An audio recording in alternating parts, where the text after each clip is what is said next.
Hola, buenos dias. Welcome to day 48 on the Camino. We are in a place, I don't know, I told you yesterday what it was called.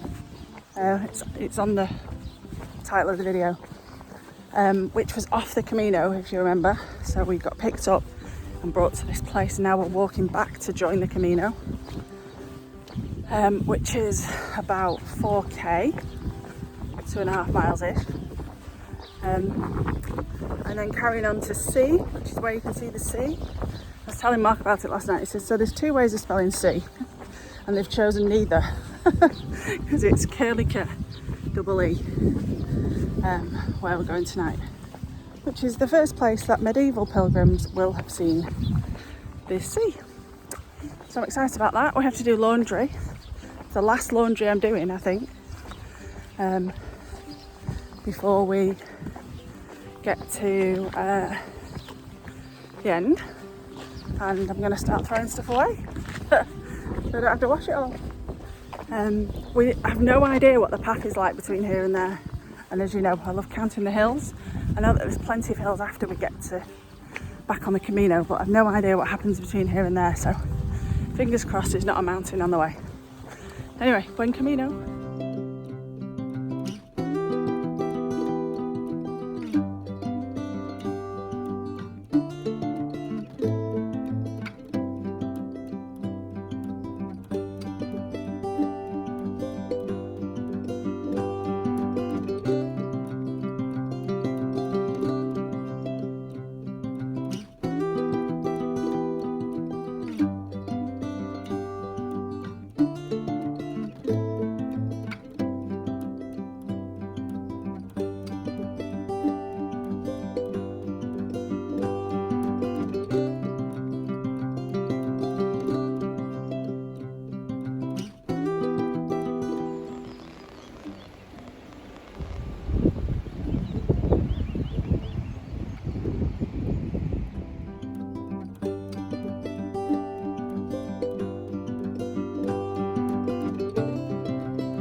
So over there in the distance you might be able to see a town, and at the bottom of it is a beach.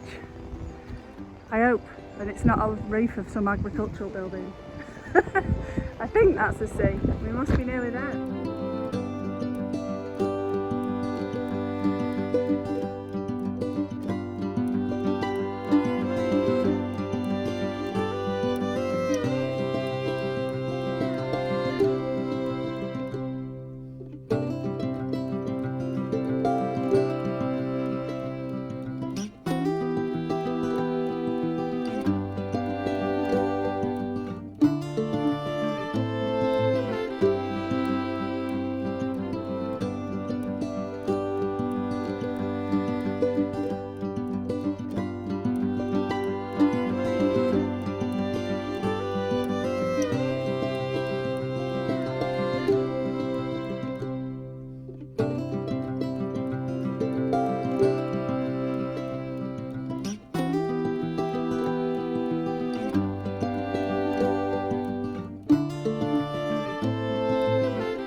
we are in a place called Sea, Curly Cur Double E, where we saw the sea.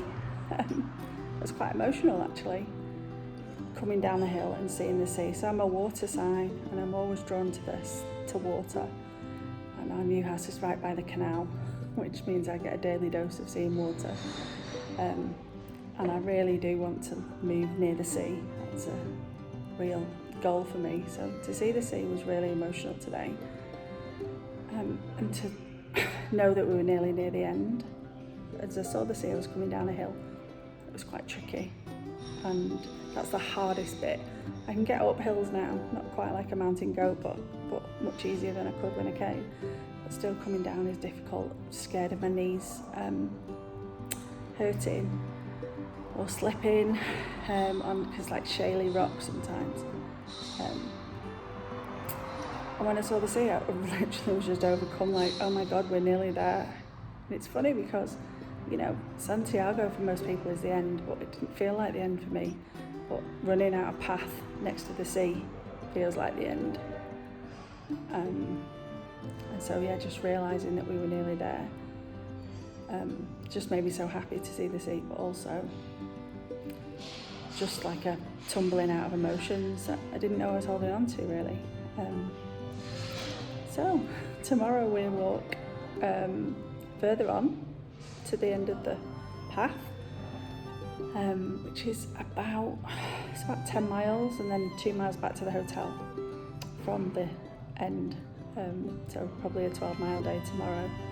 And then the day after is our last day, our very last day of walking, day 40 of walking.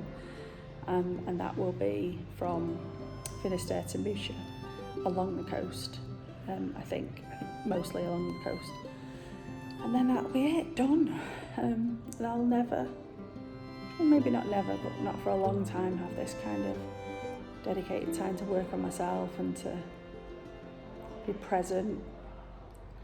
And so I've just been thinking about how to make sure that I don't lose the peacefulness that I've found from spending all day, every day active.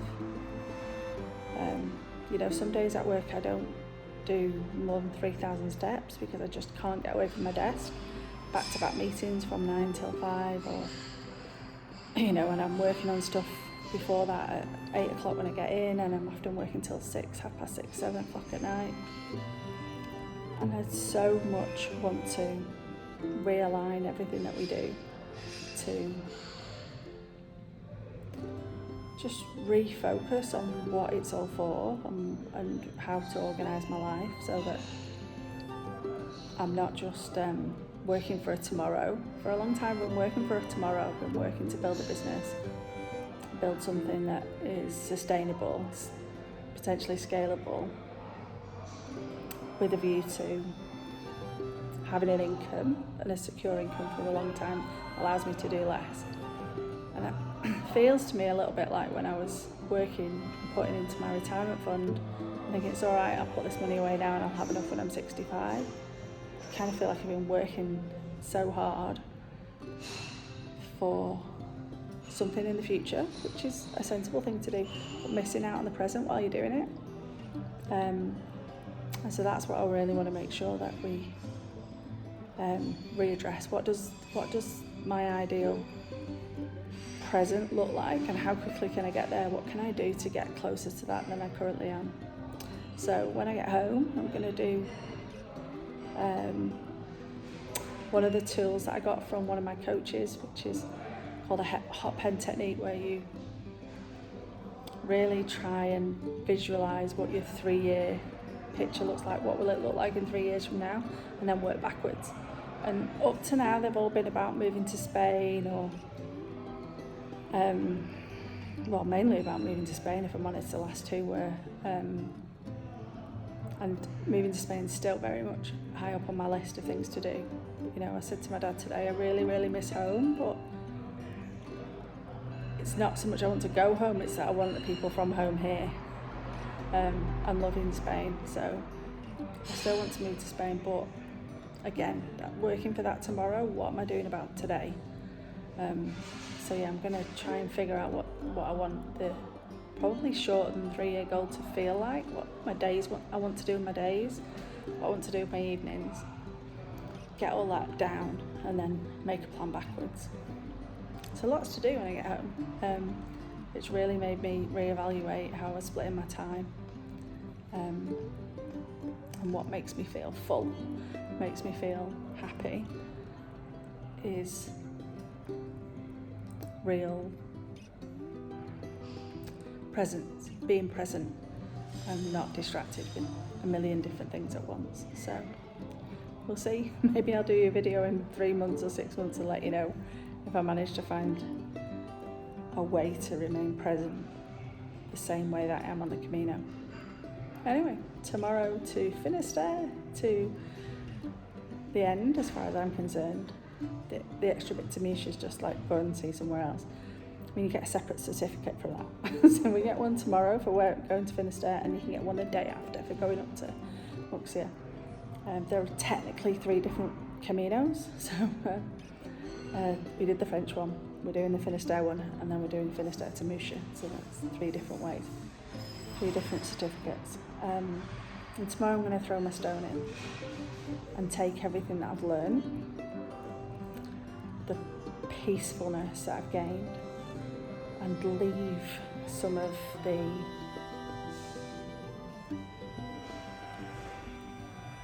trauma and angst in the sea with my stone, let it wash away. Anyway, buen camino.